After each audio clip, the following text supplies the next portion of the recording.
تمام تعریفیں اللہ ہی کے لیے ہیں، اس کے سوا کوئی معبود پر حق نہیں ہے۔ تاریخی الفاظ کے معزز ناظرین، السلام علیکم۔ حضرت سیدنا عمیر بن سعد انصاری رضی اللہ تعالیٰ عنہ سے مروی ہے کہ حضرت سیدنا عمر بن خطاب رضی اللہ تعالیٰ عنہ نے انہیں حمص کا گورنر بنا کر بھیجا۔ 1 سال گزر گیا لیکن ان کی کوئی خبر نہ آئی۔ چنانچہ حضرت سیدنا عمر فاروق رضی اللہ تعالیٰ عنہ نے کاتب کو بلایا اور فرمایا، عمیر رضی اللہ تعالیٰ عنہ کی طرف خط لکھو کہ جیسے ہی تمہیں میرا یہ خط ملے فوراً میرے پاس چلے آؤ اور مال غنیمت اور خراج وغیرہ بھی ساتھ لے آنا۔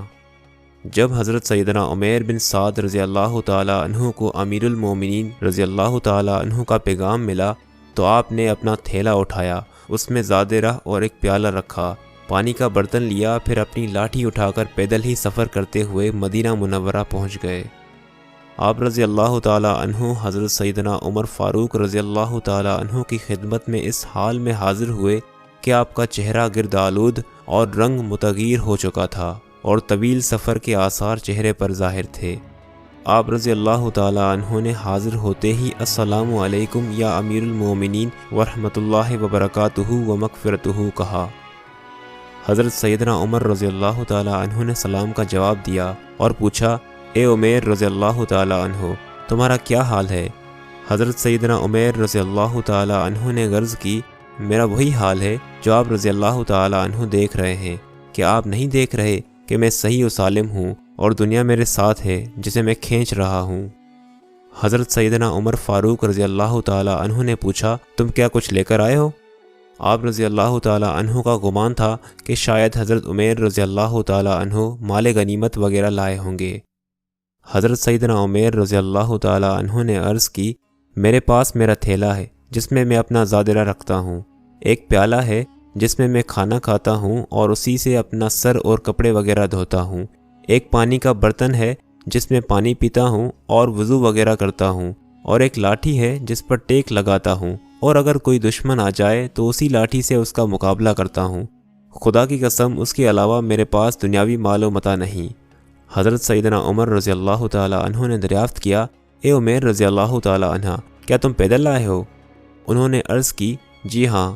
آپ رضی اللہ تعالیٰ عنہ نے پوچھا، کیا مسلمانوں میں سے کوئی ایسا نہ تھا جو تمہیں سواری دیتا تاکہ تم اس پر سوار ہو کر آتے؟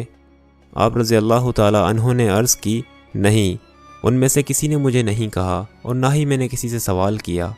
حضرت سیدنا عمر رضی اللہ تعالیٰ عنہ نے فرمایا، وہ کتنے برے لوگ ہیں جن کے پاس سے تم آئے ہو۔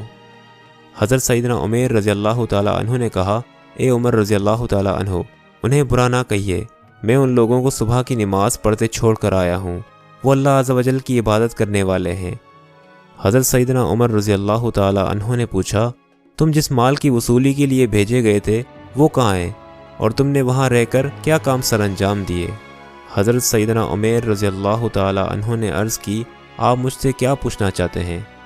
حضرت سیدنا عمر رضی اللہ تعالیٰ عنہ نے فرمایا، سبحان اللہ عز و جل، میں جو پوچھنا چاہتا ہوں وہ بالکل واضح ہے۔ حضرت سیدنا عمیر رضی اللہ تعالیٰ عنہ نے عرض کی، اللہ عز و جل کی قسم، اگر مجھے اس بات کا خوف نہ ہوتا کہ میرے نہ بتانے سے آپ کو غم ہوگا تو میں ہرگز آپ کو نہ بتاتا۔ سنیے، جب آپ رضی اللہ تعالیٰ عنہ نے مجھے بھیجا تھا تو وہاں پہنچ کر میں نے وہاں کے تمام نیک لوگوں کو جمع کیا اور انہیں مال جمع کرنے کے لیے کہا۔ جب انہوں نے مال غنیمت اور جزیہ وغیرہ جمع کر لیا تو میں نے اس مال کو اس کے مصارف یعنی خرچ کرنے کی جگہوں میں خرچ کر دیا، اگر اس میں سے کچھ بچتا تو میں یہاں ضرور لے آتا۔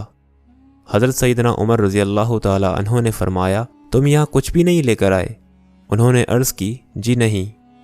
حضرت سیدنا عمر رضی اللہ تعالیٰ عنہ نے فرمایا، تمہیں واپس وہاں کا حاکم بنا کر بھیجا جا رہا ہے، تم یہ عہد لکھو۔ حضرت سیدنا عمیر رضی اللہ تعالیٰ عنہ نے جب یہ سنا تو عرض کی، اب میں یہ کام نہ تو آپ کے لیے کروں گا اور نہ آپ کے بعد کسی اور کے لیے، کیونکہ اس کام میں اپنے آپ کو گناہوں سے نہیں بچا سکتا، بلکہ مجھ سے ایک خطا بھی سرزد ہوئی ہے۔ میں نے ایک نصرانی کو یہ کہہ دیا تھا کہ اللہ عز و جل تجھے رسوا کرے، حالانکہ وہ ہمیں جزیہ دیا کرتا تھا اور ذمی کافر کو اذیت دینا منع ہے، لہٰذا میں اب یہ عہدہ قبول نہیں کروں گا۔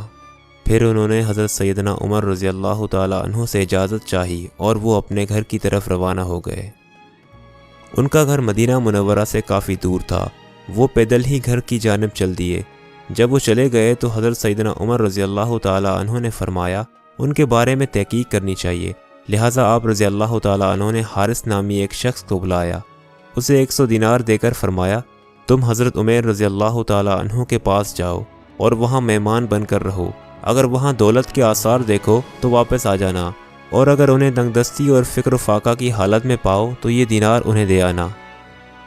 جب وہ شخص وہاں پہنچا تو دیکھا کہ حضرت سیدنا عمیر رضی اللہ تعالیٰ عنہ ایک دیوار سے ٹیک لگائے بیٹھے ہیں اور اپنے کرتے سے گرد و غبار وغیرہ صاف کر رہے ہیں۔ وہ ان کے پاس گئے اور سلام کیا، آپ رضی اللہ تعالیٰ عنہ نے سلام کا جواب دیا اور فرمایا اللہ عز و جل آپ پر رحم فرمائے، آپ ہمارے ہاں مہمان ہو جائیں، لہٰذا وہ ان کے ہاں بطور مہمان ٹھہر گیا۔ پھر سیدنا عمیر رضی اللہ تعالیٰ عنہ نے ان سے پوچھا آپ کہاں سے تشریف لائے ہیں؟ اس نے کہا میں مدینہ منورہ سے آیا ہوں۔ حضرت سیدنا عمیر رضی اللہ تعالیٰ عنہ نے پوچھا امیر المومنین کو کس حال میں چھوڑ کر آئے ہو؟ جواب دیا اچھی حالت میں۔ پھر آپ رضی اللہ تعالیٰ عنہ نے پوچھا کیا حضرت عمر رضی اللہ تعالیٰ عنہ مجرموں کو سزا نہیں دیتے؟ اس نے کہا کیوں نہیں، وہ تو حدود قائم فرماتے ہیں، اور انہوں نے تو اپنے بیٹے پر بھی کسی خطا پر حد قائم فرمائی یہاں تک کہ وہ فوت ہو گئے۔ حضرت سیدنا عمیر رضی اللہ تعالیٰ عنہ نے کہا اے اللہ عز و جل تو حضرت سیدنا عمر رضی اللہ تعالیٰ عنہ کو عزت عطا فرما، ان کی مدد فرما، بے شک وہ تجھ سے بہت زیادہ محبت کرتے ہیں۔ وہ شخص حضرت سیدنا عمیر رضی اللہ تعالیٰ عنہ کے ہاں 3 دن مہمان رہا۔ آپ رضی اللہ تعالیٰ عنہ کے ہاں جو کی ایک روٹی ہوتی تھی جو وہ اسے کھلا دیتے اور خود بھوکے رہتے، یہاں تک کہ آپ رضی اللہ تعالیٰ عنہ مشقت میں پڑ گئے اور آپ رضی اللہ تعالیٰ عنہ کو بہت زیادہ پریشانی ہونے لگی۔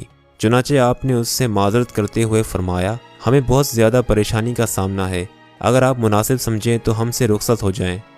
جب اس نے یہ سنا تو دینار نکال کر آپ رضی اللہ تعالیٰ عنہ کی بارگاہ میں پیش کیے اور کہا یہ امیر المومنین رضی اللہ تعالیٰ عنہ نے آپ رضی اللہ تعالیٰ عنہ کے لیے بھیجے ہیں، انہیں قبول فرمائیے اور اپنی ضروریات میں استعمال کیجیے۔ جب آپ رضی اللہ تعالیٰ عنہ نے یہ سنا تو ایک زوردار چیخ ماری اور فرمایا مجھے ان کی کچھ حاجت نہیں، انہیں واپس لے جاؤ۔ یہ دیکھ کر آپ رضی اللہ تعالیٰ عنہ کی زوجہ محترمہ رضی اللہ تعالیٰ عنہ نے عرض کی آپ انہیں قبول کر لیجئے، اگر ان کی ضرورت محسوس ہو تو استعمال کر لینا، ورنہ حاجت مندوں اور فقراء میں تقسیم کر دینا۔ حضرت سیدنا عمیر رضی اللہ تعالیٰ عنہ نے فرمایا اللہ عز و جل کی قسم میرے پاس کوئی ایسی چیز نہیں جس میں انہیں رکھ سکوں۔ یہ سن کر آپ رضی اللہ تعالیٰ عنہ کی زوجہ محترمہ رضی اللہ تعالیٰ عنہ نے اپنے کرتے کا نیچے والا حصہ پھاڑ کر دیا اور کہا اس میں رکھ لیجئے۔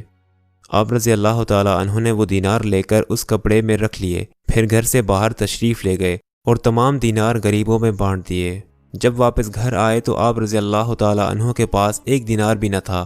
دینار لانے والے کا گمان تھا کہ شاید مجھے بھی کچھ حصہ ملے گا، لیکن آپ رضی اللہ تعالیٰ عنہ نے سب دینار غریبوں میں بانٹ دیے۔ پھر حضرت سیدنا عمیر رضی اللہ تعالیٰ عنہ نے اس سے فرمایا امیر المومنین رضی اللہ تعالیٰ عنہ کو میرا سلام عرض کرنا۔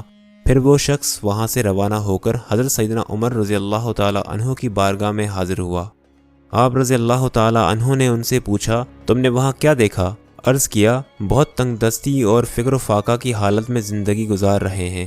پھر آپ رضی اللہ تعالیٰ عنہ نے پوچھا انہوں نے دیناروں کا کیا کیا؟ عرض کیا وہ مجھے نہیں معلوم۔ پھر حضرت سیدنا عمر فاروق رضی اللہ تعالیٰ عنہ نے ان کی طرف خط بھیجا اور اس میں لکھا جیسے ہی ہمارا یہ خط پہنچے فوراً ہمارے پاس چلے آؤ۔ لہٰذا خط پا کر حضرت سیدنا عمیر رضی اللہ تعالیٰ عنہ آپ رضی اللہ تعالیٰ عنہ کی بارگاہ میں حاضر ہو گئے۔ حضرت سیدنا عمر فاروق رضی اللہ تعالیٰ عنہ نے ان سے پوچھا آپ نے دینار کہاں خرچ کیے؟ تو وہ بولے میں نے جہاں چاہا انہیں خرچ کیا، آپ ان کے متعلق کیوں پوچھ رہے ہیں؟ آپ رضی اللہ تعالیٰ عنہ نے فرمایا میں تمہیں قسم دے کر کہتا ہوں مجھے بتاؤ تم نے وہ دینار کہاں خرچ کیے؟